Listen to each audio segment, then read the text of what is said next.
The Jets lose to the Dolphins in overtime 32-26, and it was a big resurgence finally for Tirico Hill. He gets 14 targets, he catches 10 of them, 115 yards, and a touchdown, Jay. And on top of that, the good news was for Miami, it wasn't just Tirico Hill or Jalen Waddle. Waddle also gets to 100 yards on 12 targets as well. Tua had both these guys rolling yesterday. Yeah, 215 receiving yards combined. This is what we expected was going to happen and be like an every second week type of occurrence where these guys are going to combine for 200 plus. But Jets defense really banged up. Tua has quietly been playing very well when he's been out there. Yeah. So perhaps not a surprise, but I think at least shows that, like, you didn't know, like, are these guys injured? Is there something wrong with them? And it seems like they're just fine, and now they've worked their way into the offense for whatever reason, and they're throwing to someone who's not Jonnu Smith. This is exactly what we expected it to be, and Achane, is involved more in the passing game, but ultimately 20 touches, gets into the end zone. Nice game for Achane. Jonnu Smith doesn't really get involved until the at the very nothing, end. And then overtime he had it was 3 catches. Yes, it was all exactly. Jonnu Smith. Right. He had all 44 of his yards. Correct.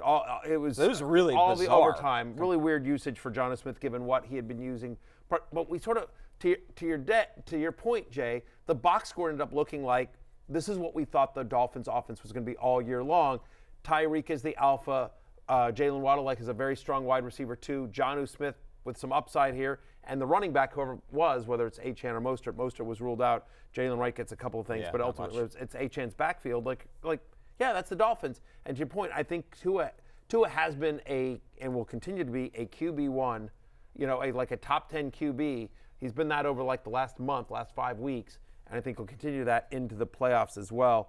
Dolphins are at Houston, home to San Francisco, at Cleveland, at the Jets. So that's the only interesting thing there is you've got 2 cold weather games there in week 17 and 18, and we know the narrative. But at least you feel good about them on the road at the Texans in the Dome in Houston, and then home to the Niners in week 16.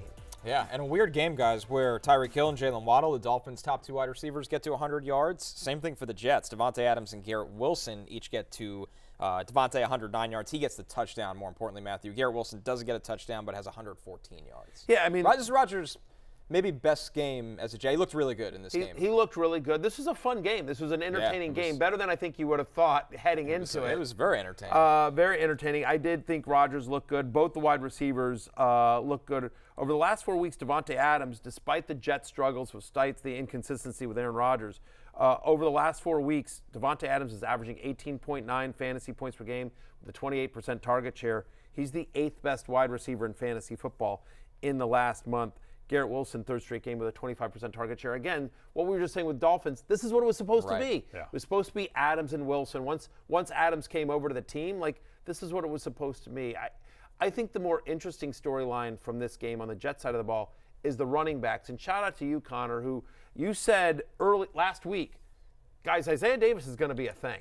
Yeah, Isaiah Davis. Just take a listen, actually. We can just play it back. Yeah, and I'll say this with Breece Hall. If you roster him and he's a big part of your playoff plans and you can't get Braylon Allen, pick up Isaiah Davis because Isaiah Davis will be the pass-catching back. Glass half full with Braylon Allen, I'll say, is he's going to get all the goal line work typically, although Isaiah Davis stole a touchdown last week inexplicably. And Rodgers is such a check-down merchant right now, Jay, that if you're out there, you have a chance to catch the ball no matter if you're Braylon Allen, Isaiah Davis. He's just getting the ball out at a ridiculous rate. And the good news for Isaiah Davis, he didn't need that goal line work. He scored a touchdown from 17 yards out. And, Matthew, both of these guys caught the ball. 7 catches between the both of them. I mean, they were both involved. Davis gets the 6 targets. Allen gets the 5.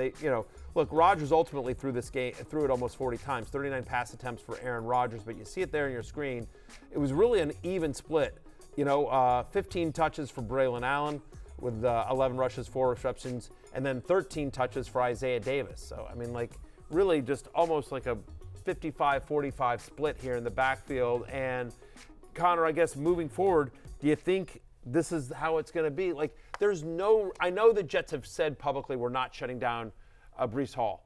But given his injury history and where the season is, there's literally no reason to bring him back out there. And it's a knee injury. This isn't he's not nursing a sprained finger or a joint sprain in his shoulder. It's a knee injury for a running back that's built on speed and explosiveness. I don't understand why the Jets are hinting that he could be back this year, but just the eye test. Do you think that's just talk and that ultimately we're not going to see Breece Hall again? There's a chance, but I do think it's a lot more chatter right now. You got to protect the player from himself.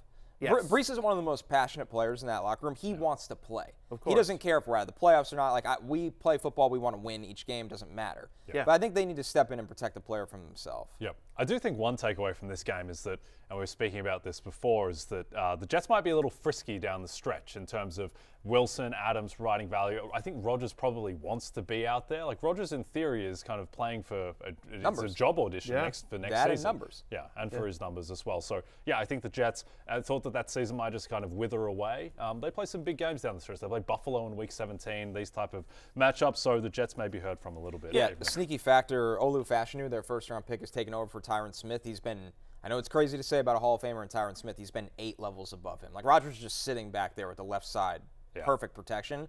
And maybe the Jets offense keep this up. They have Jacksonville next week. Yeah. I mean, honestly, yes.